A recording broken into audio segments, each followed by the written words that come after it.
Hello everybody, welcome back to episode 3 of the Reset Election Series, Road to an Ojeda Midterm. At the beginning of the new year of 2026, we have President Ojeda's approval rating. He is currently sitting at negative 12% approval.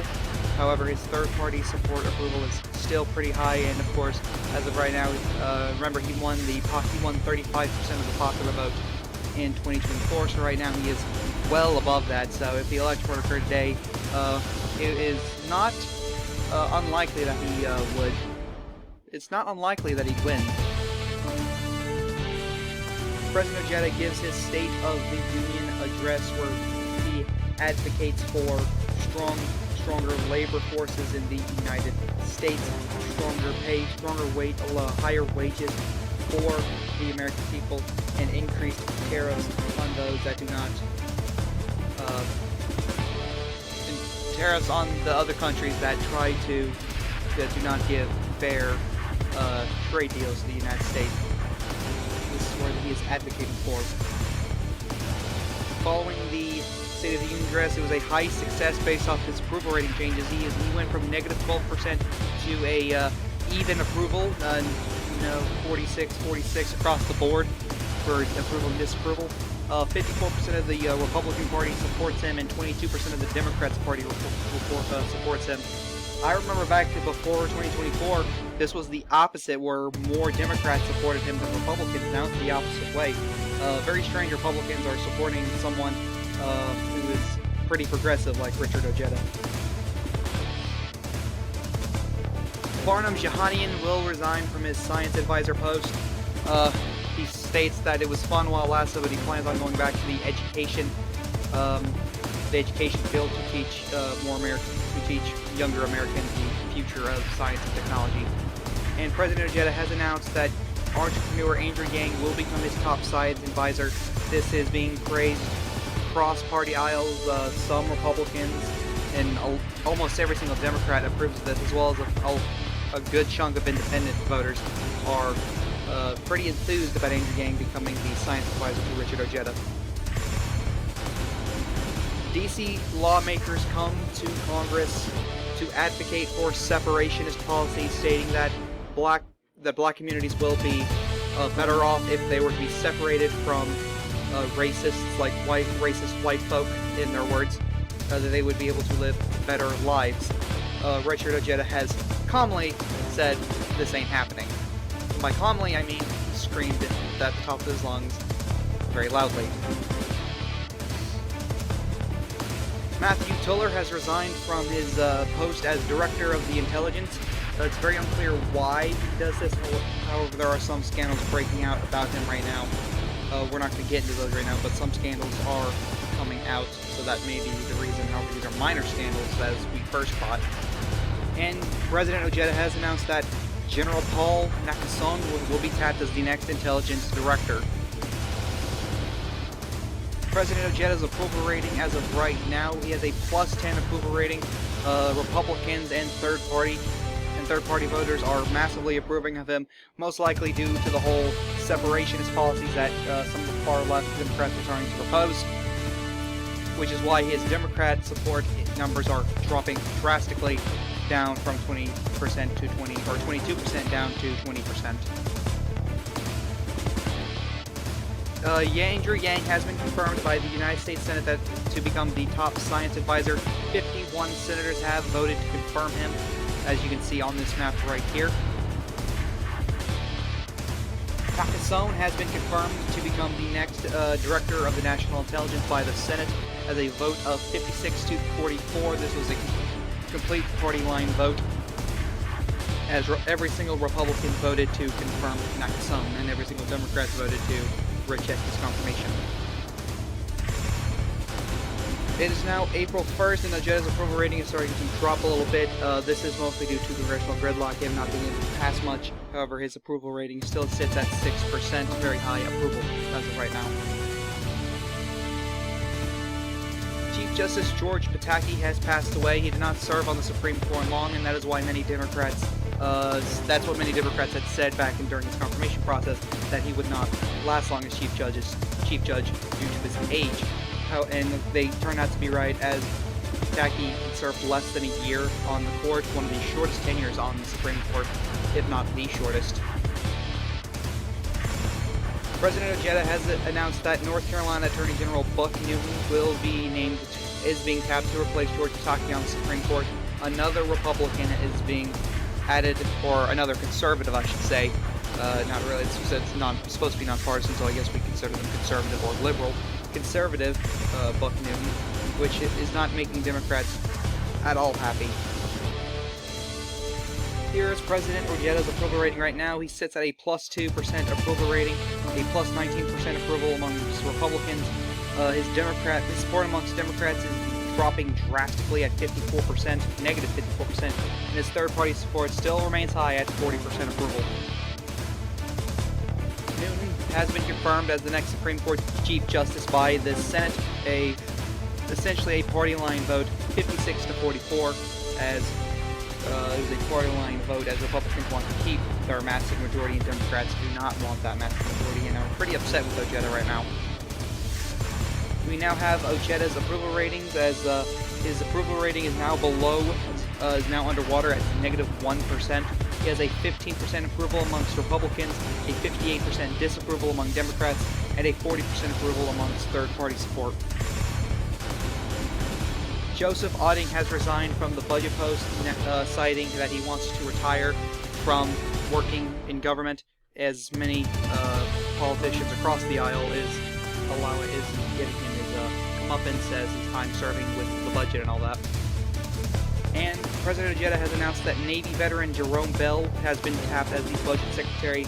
Jerome Bell being part of the America First coalition of the Republican Party, which this nomination does please that group of politicians.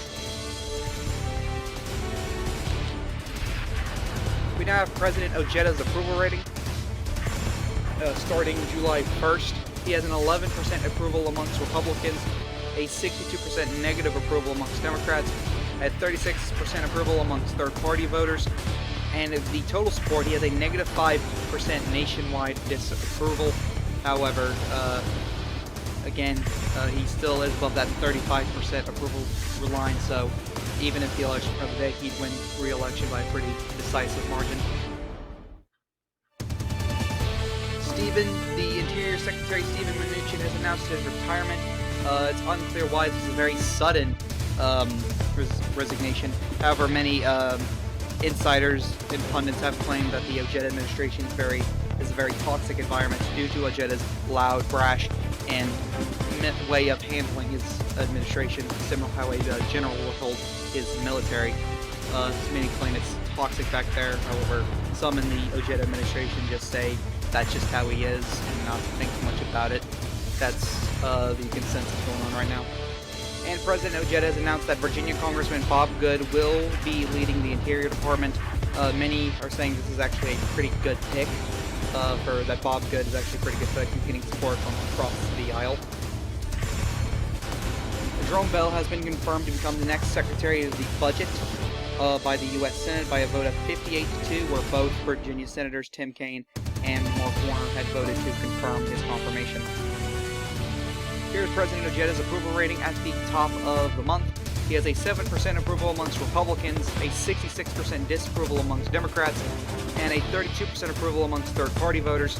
And his nationwide, he has a 9% disapproval nationwide. However, again, still above that 35% threshold, so he's still on track to win re-election as of right now. Bob Good has been confirmed to become the next Secretary of the Interior by the U.S. Senate in a vote similar to Jerome Bell, where every single Republican and both Virginia senators voted to confirm his nomination to the Department of the Interior. Here are President Ojeda's approvals at the top of the month. He has a 3% approval amongst Republicans, a 70% disapproval amongst Democrats, a 28% approval amongst third-party voters, leaving him at a negative 13% disapproval nationwide. Again, still above that 35% threshold, so again, he'd probably still win re-election despite this. There's President Ojeda's approval ratings at the top of the month. He is now at that 35% threshold nationwide, meaning he is now in trouble of losing re-election in 2028. He has a -1. He has a 1% disapproval amongst Republicans, 74% disapproval amongst Democrats, and a 24% approval amongst third-party voters, giving him roughly a -17% or a 17% disapproval nationwide. Here's President Ojeda's approval ratings at the top of the month, just 2 days before the 2026 midterm elections. He has a 5% disapproval rating amongst Republicans, 78% disapproval amongst Democrats, and a 20% support amongst third-party voters, giving him a 21% disapproval rating nationwide, and he's below the 33% threshold, meaning he would most likely lose if the election were held today. We are now at the 2026 midterms election night, and we are now at the 7 p.m. poll closings. As Mark Warner had decided to retire this year, we can now project that Terry McAuliffe is the projected winner in the Virginia Senate race. However, in the Georgia Senate race, currently too close to call. Senator John Ossoff is currently leading former Congresswoman Karen Handel at the moment. In the Kentucky Senate race, a race that shouldn't be close, but is due to the massive scandals that Matt Bevin brings to him when he's running for offices. Matt Bevin, the former governor, is currently leading over former state senator Charles Booker, however very narrowly. In the South Carolina Senate race, this was Lindsey Graham's seat before he decided to retire. Eric Bolling, a Fox News contributor, is currently leading State Senator Mandy Powers-Norrell right now.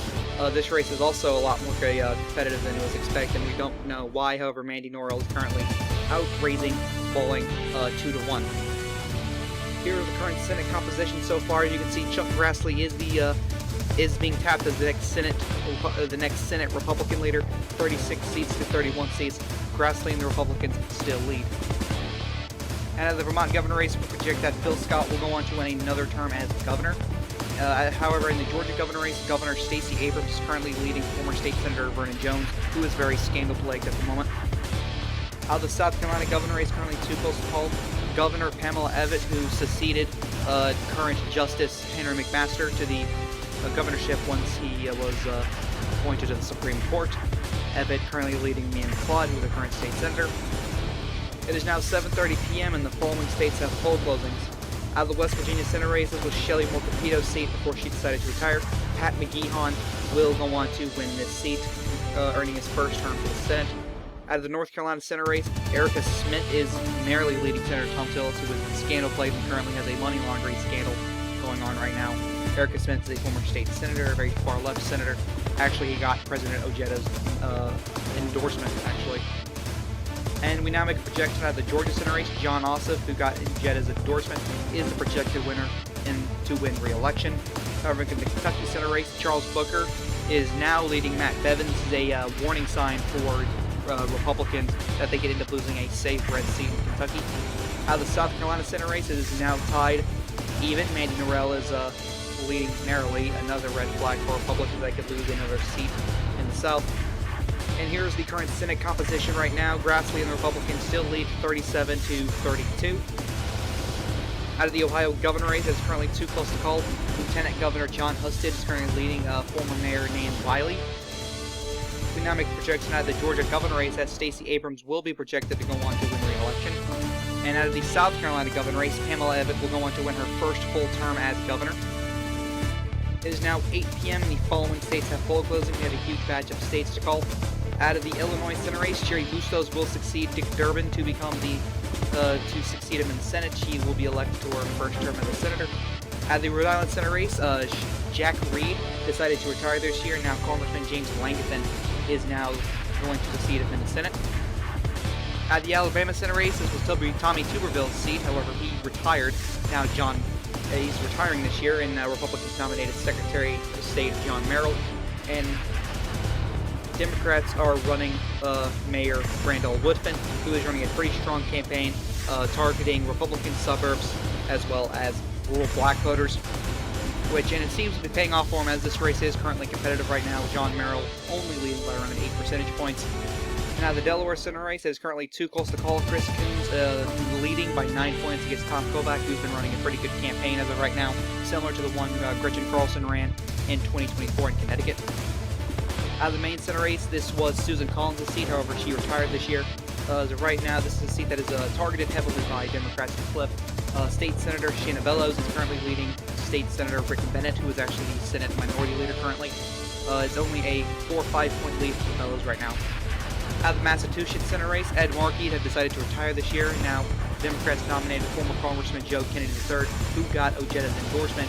He is running against a activist or a lawyer attorney, Shiva Ayadurai, who Kennedy is currently leading right now. However, this race should not be close. This is throwing up some red flags for Democrats. Out of the Mississippi Senate race, Cindy Heitz-Smith is running for re-election, who is currently scandal-plagued right now with a kind of a race thing. However, some Republicans are saying that it's being taken out of context, and it probably is. However, Ojeda is not endorsing either of these candidates. He's actually endorsing a third-party candidate. However, Cindy Heitz-Smith is currently leading by 3 percentage points. Out of New Hampshire Senate race, this was Jean Shaheen's seat. However, she's deciding to retire, and now former county executive Colin Van Lister is currently leading General Don Bulldog right now. Ojeda has not made an endorsement in this race at all. However, Van Lister is currently leading Bulldog by 2 points. Out of the New Jersey Senate race, currently too close to call. Cory Booker, who did get Ojeda's endorsement, is currently leading by around 9 points over Stuart Meisner. Out of the Oklahoma Senate race, currently too close to call. Former Governor Brad Henry is currently leading Scott Pruitt. However, this is only data coming from Oklahoma City right now. Scott Pruitt under investigation right now for his work as the environmental protection, the EPA administrator during the Trump administration. Out of the Tennessee Senate race, Bill Hagerty, who is not very popular right now, who's never really been that popular, is currently leading against former Mayor Andy Burke. Ojeda is endorsed a third-party candidate for this race. Hagerty currently leading by around 5 percentage points. We now have updated the North Carolina Senate race. Erica Smith's lead is now increasing as of right now, which is good news for her campaign. At the Kentucky Senate race, Charles Booker's lead is continually to grow. However, this is more from Matt Bevin's losses than Booker's gains, as many Republicans are voting for the Libertarian candidate. Out of the South Carolina Senate race, same thing happened here. Mandy Norrell is currently leading Eric Bolling right now. Her lead is growing, but more so from Bolling's losses. And here is the current Senate map thus far. Grassley and the Republicans are leading 37 seats to 34 seats. And now we have some governor races. Out of the Oklahoma governor race, Kevin Stitt was term limited. Now T.W. Shannon will be the projected winner out of the Oklahoma governor race. Out of the Alabama governor race, currently too close to call. Kay Ivey was term limited and couldn't run. However, former Ambassador Linda Blanchard is currently leading over Wald Maddox, who did not get Ojeda's endorsement. Neither of these candidates did. A third-party candidate did. Out of the Connecticut governor race, currently too close to call. Governor Linda McMahon, who defeated Ned Lamont in the 2022 red wave election, is currently leading right now. She did get Ojeda's endorsement, which was a shock to many people, but she's currently leading Joe Ganim right now. Out of the Florida governor race, currently too close to call. Prime Mayor Francis Torres, who is very hated by many of the America First base, is currently leading right now, and over former Agriculture Commissioner Reed, who did get Ojeda's endorsement. At the Illinois governor race, currently too close to call. Juliana Stratton currently leads by 4 points over independent Sam McCain, who did get Ojeda's endorsement and is putting up a good fight, unlike many other third-party candidates he's endorsed. And Republican Darren Bailey is at 30%, so this is a very close race as of right now. Out of the main governor race, Janet Mills was term limited and couldn't run, so State House Speaker Troy Jackson is currently leading over Ken Fredette right now. Troy Jackson did get the Ojeda endorsement. Out of the Maryland governor race, Governor Tom Perez is currently leading Daniel Cox right now, who is an America First Republican. We are expecting Perez to win this race, however, this is a bit closer than many expected. Out of the Massachusetts governor race, another third-party candidate that was endorsed by Ojeda, Scott Lively, is currently performing very well right now. Charlie Baker has decided to retire this year due to his age. However, Danielle Allen is currently leading by around 2 points over Scott Lively and Jeff Deal. Jeff Deal far behind right now. Out of the New Hampshire governor race, currently too close to call. Governor Dan Feltz is currently leading right now over former Senator Scott Brown. Dan Feltz did get the Ojeda endorsement. However, some reports came out that Ojeda wasn't thrilled about endorsing him. The Pennsylvania governor race currently too close to call. Governor Lou Barletta is currently leading Sarah Innamorato right now. Innamorato did get the Ojeda endorsement. The Rhode Island governor race currently too close to call. Another third-party candidate having a strong showing, Ken Block, who was endorsed by Ojeda, currently behind Governor Dan McKee by 8 percentage points. Out of the Tennessee governor race, currently too close to call. Marquita Brashaw, who did get the Ojeda endorsement, is currently trailing Beth Harwell right now. This race should not be this close. However, we were expected to get record low turnout this year, though it's very unclear why we are having record low turnout. Out of the Ohio governor race, we now can project that Lieutenant Governor John Husted will succeed to the governorship, winning his first term as governor. It's now 8:30 p.m. We now have poll closings out of Arkansas, as the Arkansas Senate race is currently too close to call, as Tom Cotton is leading Bill Halter. Ojeda has endorsed Bill Halter for the Senate seat. We can now make some projections. That of the main Senate race, Sheena Bellows is the projected winner. This is a big pickup for progressive Democrats. Out of the North Carolina Senate race, another big pickup for progressive Democrats. Erica Smith will flip North Carolina Senate seat from red to blue, defeating Tom Tillis. Out of the Kentucky Senate race, another win for progressive Democrats, as Charles Booker will flip the Kentucky Senate seat blue. Out of the South Carolina Senate seat, this is actually a more moderate Democrat, but a flip for Democrats nonetheless, as Mandy Nora will win her first term for the Senate. Out of the Alabama Senate race, the race is now getting even closer, as Randall Woodfin, surprisingly, is been running a pretty good campaign over John Merrill, who pretty much has taken the whole thing for granted, trying to do what Tuberville did and not campaigning. However, it was reported that he started campaigning 2 months before the election started, due to his internal showing a closer race.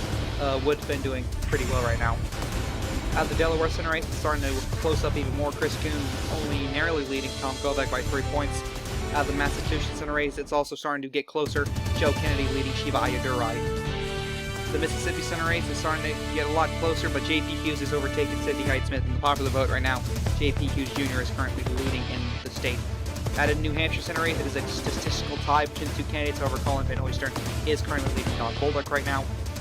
Out of the New Jersey Senate race, Cory Booker leads Stuart Meisner by 4 percentage points. This race is getting closer. Out of Oklahoma Senate race, it's too close to call. Brad Henry, even though we're now starting to count votes outside of Oklahoma City, he's still keeping a lead over Scott Pruitt.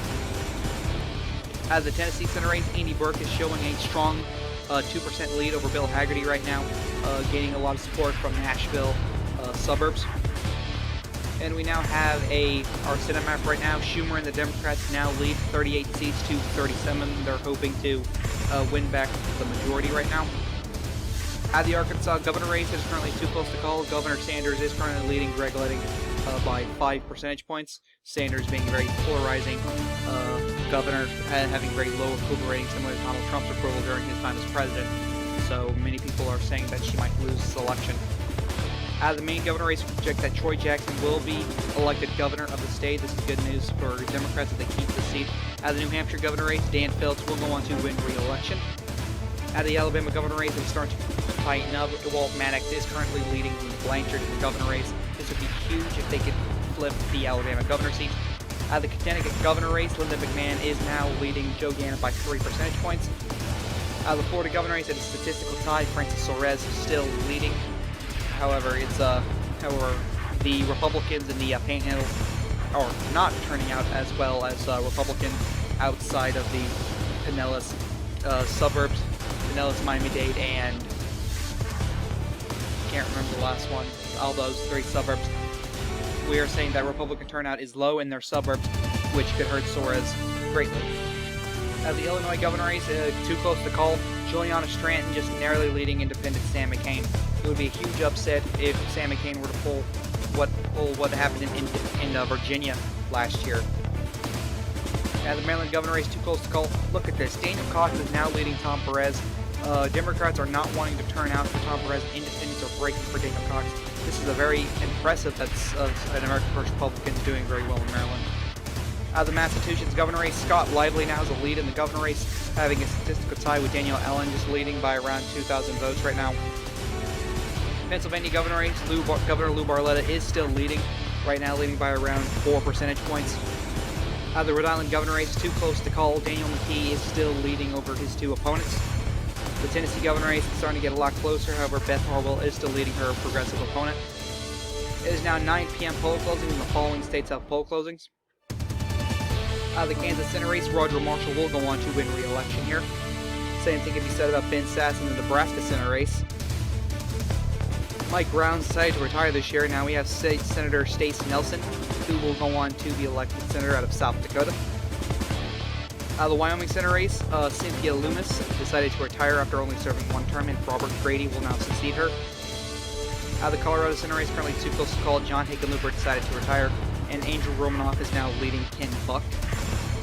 Out of the Louisiana Senate race, we're currently looking at a jungle primary right now, with Mitchell Andreo is currently leading at 36%. We are expecting this to go to a runoff, as these top 3 candidates have been polling under 50%, but statistically, overall, the other candidates who know the candidate can break 10% so far, can break double digits like these 3 can, and we expect it to go to a runoff. However, we don't know who. Out of the Michigan Senate race, too close to call, Gary Peters currently leads Tom Leonard at this moment. Minnesota Senate race, too close to call, Tina Smith currently leading Kurt Doubt. The New Mexico Senate race, too close to call, Ben Ray Lujan, currently leading over Richard Berry right now. Out of the Texas Senate race, too close to call, this was John Cornyn's seat, however he decided to retire this year. Pat Fallon is currently leading over Christina Ramirez. We can now make a major projection out of the Alabama Senate seat. Randall Woodfin having a pretty strong campaign, pulling in a lot of money from rural blacks, winning over independents and Republican suburbs.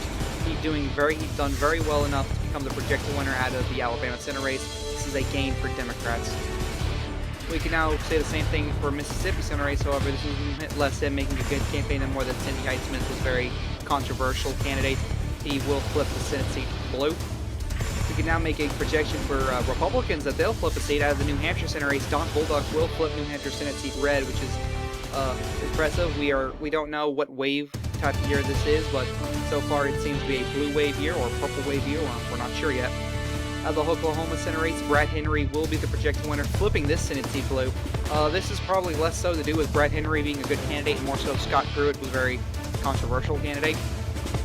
Out of the Tennessee Senate race, Andy Berg will flip the seat. This is very shocking, as Berg wasn't even leading in polling. Haggerty was still leading by 2 points, but Andy Berg will flip the Tennessee Senate race. Possibly it's the national environment in the South. Out of the Delaware Senate race, it is very close. Chris Coons narrowly leading Tom Kovac right now. Out of the Massachusetts Senate race, same thing. Kennedy just barely leading. Out of the New Jersey Senate race, Cory Booker again just barely leading over Scott Stewart Meisner. And here's the current composition. Here's the current Senate map, as it is a statistical tie between Schumer and the Democrats and Grassley and the Republicans. And we can now make some projections out of the governor races, as Derek Schmidt will go on to win re-election in the Kansas governor race.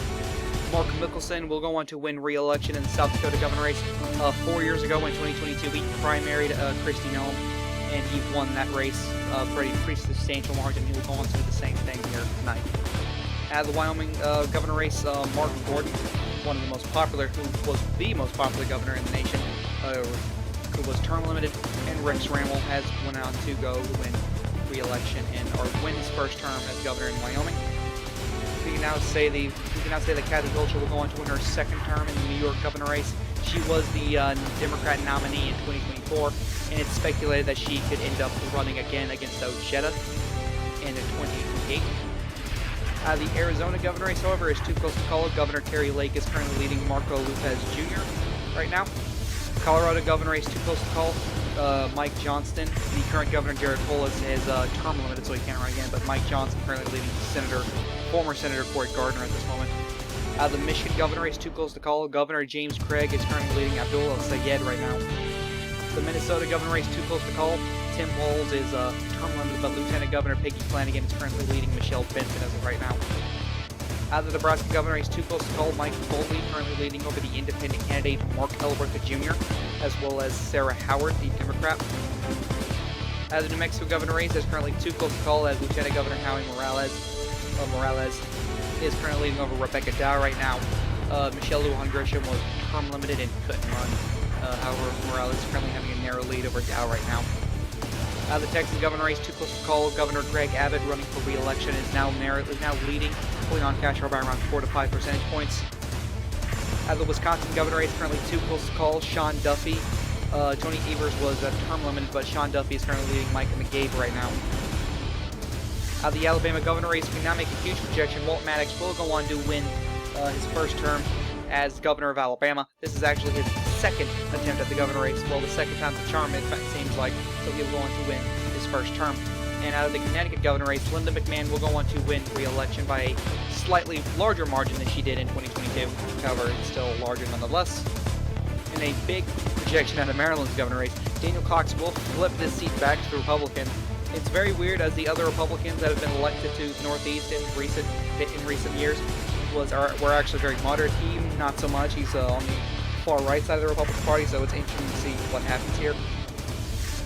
And a big news out of the Massachusetts governor race, Scott Lively, an independent, has won this seat, which is a gain for independents. This is the second independent governor that's been elected within the past 2 years. Out of the Pennsylvania governor race, we now project that Lou Barletta will go on to win re-election here, which is good news for Republicans who want to see if they can still win in the Rust Belt. Now, the Arkansas governor race, currently too close to call over. Greg Leding has overtaken Sarah Sanders in the popular vote. The Florida governor race, too close to call. It's still a statistical tie, but Nikki Fried is now narrowly leading right now. The Illinois governor race, look at this. The independent, Sam McCain, is currently leading in the governor race. This is huge news for Ojeda, which, even though he's not doing too good nationwide, he's still doing enough in certain places, which shows that, yes, even though he is the incumbent, yes, turnout for his base is low. He is still able to win seats despite all of that. Out of the Rhode Island governor race, and again, look at this. The independent, Ken Block, is leading in the Rhode Island governor race. Well, again, this just continues to prove that idea that Ojeda voters are still pumped to turn out. The Tennessee governor race, a dead statistical tie between the two candidates. Beth Harwell just narrowly leading right now. It is now 10 p.m. and the following states have poll closings. As in the Montana Senate race, Steve Daines will go on to win re-election to the Senate. The Iowa Senate race, currently too close to call. Joni Ernst, the incumbent senator, is currently leading over Michael Franken right now. However, this is very narrow right now, as you can see. A lot narrower than when the polls closed in 2020 for Ernst. In the Louisiana Senate race, we can now make a projection that both Mitch Landrio and Paul Paulus will go on to a runoff in 2 weeks' time. We do expect the debate to happen in 1 week and then the runoff the next. In the Minnesota Senate race, Tina Smith will go on to win re-election to the Senate. No surprise here. Now the Colorado Senate race, it is still too close to call. Andrew Romanoff, his lead is dwindling, but he still has a lead nonetheless. The Michigan Senate race, too close to call. Gary Peters still leading over Tom Leonard. The New Mexico Senate race, too close to call. Richard Berry is now leading over Ben Ray Pupon. Wow, if Richard Berry would win, we could have a double Republican delegation in New Mexico, which would be crazy to think about. The Texas Senate race, currently too close to call. A dead heat between the two candidates. Pat Fallon has a narrow lead right now. Christina Ramirez is outperforming all expectations. We are seeing massive turnout spikes in the Rio Grande Valley right now. Out of the Delaware Senate race, a statistical tie. Look at this. Tom Kovac is narrowly leading right now, only leading by around 400 to 500 votes right now, but this is just huge news for Kovac right now. Out of the Massachusetts Senate race, too close to call. Joe Kennedy has a narrow lead, leading about 3,000 to 4,000 votes right now, which is terrible news. Ever since he lost his primary race to Ed Markey, his stock is falling, and Democrats don't trust him as much anymore. Don't trust the Kennedy name. Out of the New Jersey Senate race, too close to call. A statistical tie between the two candidates. Cory Booker has a very narrow lead, leading around 2,000 to 2,500 votes. And here's the current Senate map. Schumer and the Democrats and Grassley and the Republicans are currently tied with 43 seats apiece. As you can see here, the South is becoming super blue, as you can see, which is just shocking if you ask me. The Iowa governor race, currently too close to call. Ashley Hinson is currently leading over Cindy Axne right now. The Nevada governor race, too close to call. Marilyn Kirkpatrick is leading Michelle Fior right now. Out of the Arizona governor race, we now make a projection that Carrie Lake will be projected to win her re-election to the governorship. This is huge news for her. She's winning by a likely margin as of right now, when she was supposed to win by a lean margin. Out of the Arkansas governor race, we now project that Greg Leding will defeat Sarah Sanders, who has been very polarizing in the state of Arkansas. The Arkansas Republican Party actually censored her due to her polarizing stature, which was very shocking at the time, as many nationwide Republicans has now disowned that state party. But Greg Leding is going to become the next Democrat governor of Arkansas. The Illinois governor race, big news here for Ojeda and independents. Sam McCain will go on to win this seat, becoming the first independent governor of Illinois for a very, very long time, in centuries even. The Colorado governor race currently too close to call. Look at this. Cory Gardner is currently leading Mike Johnson. We haven't had a Republican governor in Colorado since, I believe, 2005, 2004. Huge news for Republicans right now. The Michigan governor race too close to call. Abdul El Sayed is currently leading James Craig. James Craig kind of lost favor with Detroit black folk, which helped him win the 2022 Michigan governor race, as he won over Detroit blacks, which helped him get over the finish line against Gretchen Whitmer. But he's lost touch with them, lost favor with them over the last 4 years, and as you can see, it's politically backfiring on him. In the Minnesota governor race, too close to call. Peggy Flanagan still leading over Michelle Benson right now. As the Nebraska governor race, Governor Mike Foley is still leading, however, very narrowly right now. As the New Mexico governor race, it's a statistical tie, however, Morales is still leading over Rebecca Dow right now. The Texas governor race, too close to call. Greg Abbott just narrowly leading over Castro. Wisconsin governor race, Mike McCabe is now leading over Sean Dovey. Look at this. This is huge news for McCabe. At the Florida governor race, look at this. Nikki Fried is now overtaking Francis Suarez as Trump Republicans and America First Republicans are refusing to turn out for Suarez, and we are actually seeing so much low turnout in the state of Florida right now, which could explain Fried's potential victory, as she is now leading. The Rhode Island governor race currently too close to call. A statistical tie between Ken Block and Dan McKee. Ken Block could actually end up winning this race. We'll just have to wait and find out. The Tennessee governor race, look at this. Marquita Bradshaw is now leading. Republicans just wrote this off and is underestimated Democrats and has just underestimated her. And it seems like it's politically backfiring on them. It is now 11 p.m. and the following states have poll closings. We can now project that Russ Fulcher will go on to win the Idaho Senate race, succeeding Jim Risch in the Senate. Jim Risch decided to retire this year, and Congressman Russ Fulcher decided to retire from the House to run for Senate. We can now make a projection out of Oregon, where Jeff Merkley retired. Steve Novich, a state senator, is now going to win his first term to the Senate. We can now make a major projection out of the Iowa Senate race, as Michael Franken will upset Joni Ernst and flip the Iowa Senate seat blue, which is huge news for Democrats. Another seat that they will flip. The Michigan Senate race, a seat that Republicans were hoping to flip but just couldn't do. Gary Peters will go on to win will win re-election to the Senate. And big news for Republicans, actually, Democrats can have Michigan, but Republicans will take New Mexico no matter what. Former Albuquerque Mayor Richard Berry is being elected to the Senate, a big game for Republicans now that where New Mexico is being represented by two very different Republicans. Richard Berry, very moderate, while Aubrey Dunn Jr. is very libertarian. Very weird delegation there, but however, it's still two Republicans right now. The Colorado Senate race, too close to call, a statistical tie, but Andrew Romanoff is still narrowly leading Ken Buck right now. The Texas Senate race, too close to call, a statistical tie, but however, Kirstina Ramirez is now leading in the polling. She has overtaken Pat Fallon, however, narrowly. It's still, we can still see some late Republican turnout or some votes being counted. We'll just have to wait. The Delaware Senate race, a statistical tie. Tom Kovac is just increasing his lead, however, it's a very small lead, so we just can't call it right now. In the Massachusetts Senate race, too close to call, but Shiva Ayyadurai has overtaken Joe Kennedy right now. This is terrible for Democrats that they are losing a safe blue seat in the Senate. The New Jersey Senate race, too close to call. Cory Booker still narrowly leading over Stuart Meisner. And here's the Senate map thus far. Schumer and the Democrats lead 46 seats to Grassley and the Republicans 45 seats. Schumer needs, technically, it needs 5 seats, and Grassley needs 6 seats, because if this was to be a tie, what would happen? Who would be the Senate majority leader? Because Ojeda's a independent. I guess Republican, since Abigail Johnson's a Republican, but which we'll just have to see. Out of the Idaho governor race, we can project that Almond Bundy will go on to become governor. Brad Little decided not to run for a 3rd term due to his age. However, Almond Bundy, a very America First style Republican, will be elected governor. The California governor race, Gavin Newsom was term limited, and thus Kevin Patrick took center stage as the top Democrat. However, he's a very moderate Democrat. Some call him a dino, but he will be elected to his 1st term as governor. As Oregon governor race, we can now project that Ted Wheeler will go on to win re-election here in Oregon. And now the Hawaii Senate race, Josh Green, the former lieutenant governor, and Andrea Topola currently tied right now. Distinctly tied. Josh Green is a narrow lead. And we can now have an upset at the Iowa governor race. Cindy Axtee, the former congresswoman, will be elected as governor, defeating Ashley Hinson flipping the seat blue. This is big news for Democrats. The Nevada governor race, well, I guess trade-off here. The Nevada governorship will flip from blue to red. Steve Sisolak was term limited, but Michelle Fiore will flip the seat from red or from blue to red. The Michigan governor race, another flip as Abdullah Syed will defeat incumbent James Craig to win the Michigan governor race again for Democrats. And another flip, this time blue to red, as the New Mexico governor race, Rebecca Dow will go on to flip this seat red.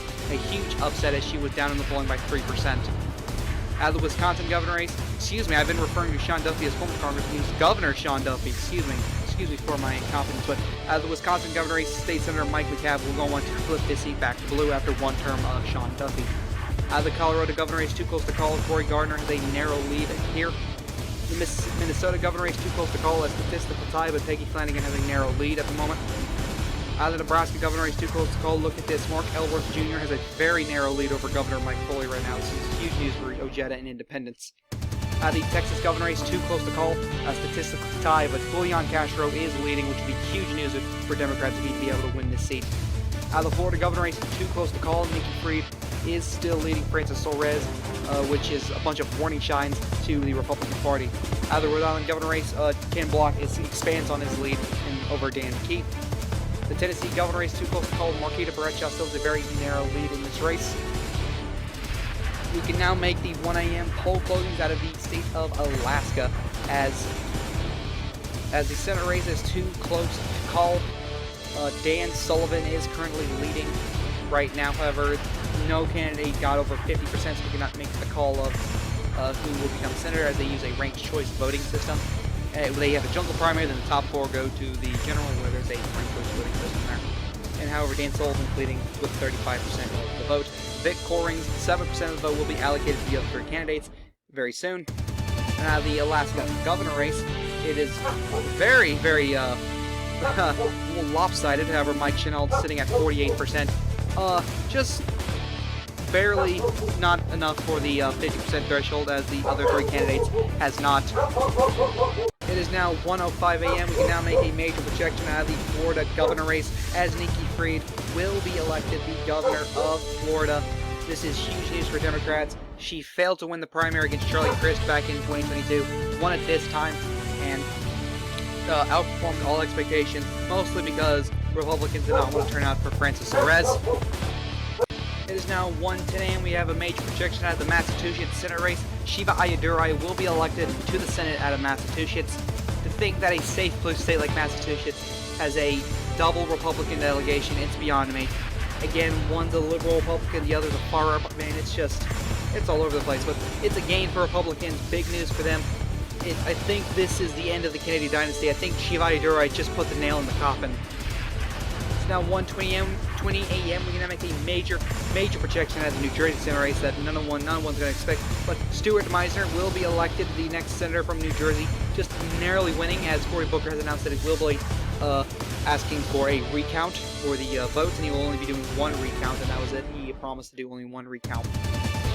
It's now 1:35 a.m. We can now make a major projection at the Tennessee governor race, as Marquita Bradshaw will be elected to the governorship in Tennessee. This was spun on by low Republican turnout and high Democrat turnout in the urban areas, as well as high black turnout that all came out from Marquita Bradshaw, which is the reason why she is the winner out of Tennessee.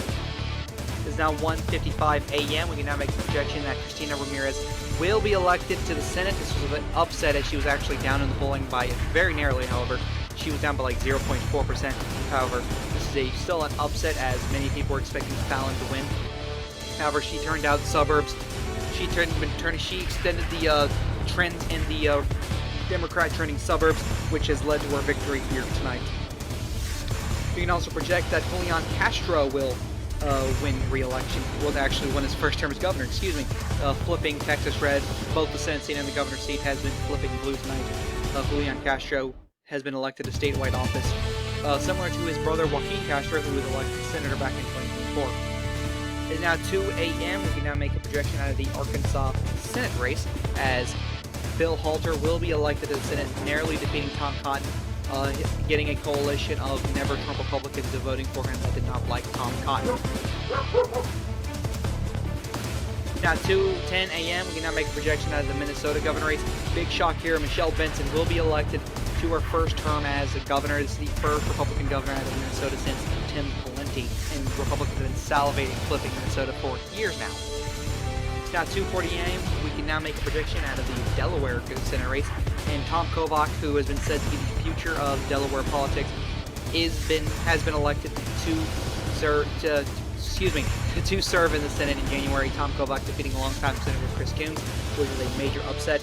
It's now 3:15 a.m. We can now make a projection out of both the Colorado governor and Senate races. Out of the Senate race, Ken Buck will be elected to the Senate. He made a huge risk retiring from the House, as many House leaders have said. However, the risk is played off as he will be elected to the Senate out of Colorado. Now, the governor race, even though it's the Senate, I promise you it's the governor race. Court Garner will be elected to the governorship. It's now 3:55 a.m. We can actually have some updates out of Alaska right now, out of the ranked choice voting system, as Dan Sullivan still has a narrow lead. His lead's actually narrowed up from all this, as he has a 37%. He's got 37% of the vote to Les Garra's 36%, to Joe Miller's 23%. Now the governor race, Mike Chenholt is very close to that 50% threshold, but we don't. However, just not there yet. However, we do expect him to win on the final ballot from parts of Valerie Davis' votes, as we don't believe Mark Begich will end up winning all of her votes. It's now 4:50 a.m. We can now make a projection out of the Rhode Island governor race, as Ken Block will flip this for the independents, which is huge news as for Ojeda, as he's got another independent governor on the bench. It is now 5:50 a.m. We can now make a projection out of the Nebraska governor race, as that says Mark, but it's Mark, I promise. Mark Elworth Jr. will be elected the governor of Nebraska. A strong grassroots movement throughout the entirety of Nebraska. A strong performance for a third-party candidate, Mark Elworth Jr., flipping Nebraska's governor race from red to gray. Now 6:55 a.m. We can now make a projection out of both of Alaska's races, both the Senate and governor races, as Les Garra, surprisingly, has enough of Joe Miller's vote actually ended up going to Les Garra, which is a massive shock, as we didn't think that was going to happen. We thought a vast majority was going to go to Sullivan, but no, Les Garra will be elected to the Senate very narrowly. It's 50 to 49. It's crazy. Les Garra, the first Democrat since Mark Begich to become a Democrat senator from Alaska, a gain for Democrats. Now the Alaska governor race, no surprise here, Mike Chenholt will be elected the governor from Alaska. And here is the current Senate map so far. We have one Senate race that will determine whether the Senate will be in chaos or if Democrats will have the majority. Schumer and Democrats having 50 seats, Grassley and the Republicans having 49 seats. Look at this map. It's nightmarish.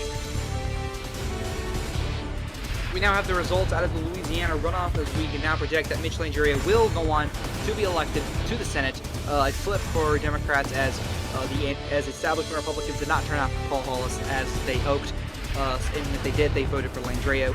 This is huge news for Democrats, as they do get the majority in the Senate, which is a gain of 5 seats, which is huge. It's a gain for them, as they are now taking back over the majority position.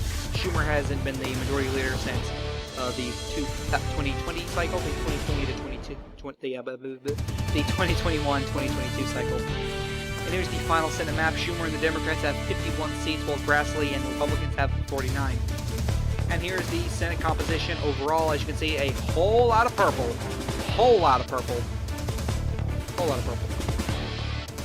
And we can also make the projection that the Republican Party under Kevin McCarthy will retain their majority in the House of Representatives. However, they did lose 3 seats in the process, making it more of a possibility that Democrats could end up winning the House back in 2028 if they're lucky enough to. Here's President Ojeda at the beginning of December. He has a 9% disapproval amongst Republicans, 82% disapproval amongst Democrats, and a 16% approval amongst third-party voters, giving him a nationwide disapproval of 24%, which is just bad news all around. Ojeda really has to get his presidency turned together if he wants to serve a second term. Well, thank you guys so much for watching. I hope you enjoyed this video. Don't forget to like, comment, and subscribe. Go follow my Twitter @ChaoticPolitics. This is the Chaotic One saying peace.